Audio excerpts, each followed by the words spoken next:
చావు బతుకుల మధ్య నిన్ను హాస్పిటల్లో చేరిస్తే నీ తల నుండి కాళ్ళ వరకు స్కానింగ్, ఎక్స్రే, ఇంకోటి సర్జరీ, అటు ఇటుగా 1.5 దాదాపు 10 లక్షల దాకా ఖర్చు అవుతుందిరా.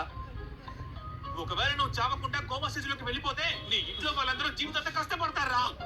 అదృష్టం కొద్ది నువ్వు చచ్చావో, అంబులెన్స్, టెంట్, చైర్లు తద్దినం నీ దినానికి వచ్చే వాళ్ళందరికీ ఫుడ్ కయ్యే ఎక్స్పెన్సెస్ వీటన్నిటికీ ఖర్చు పెట్టేటప్పుడు మీ ఫ్యామిలీ అవుట్. దిగి రారా రా. రే నువ్వు చనిపోయిన తర్వాత మా అందరికి వచ్చే డిప్రెషన్ గురించి ఆలోచించరా.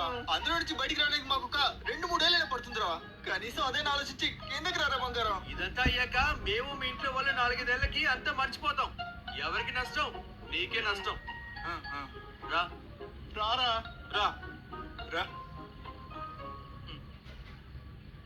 అయితే నేను చేస్తే 3-4 ఏళ్ళు డిప్రెషన్ లో పడతారు అంతే కదరా? అరే చీ దిగిరా కొంచెం. ఏమన్నావురా? రే మీ ఇంట్లో అందరికి 10,000 మేము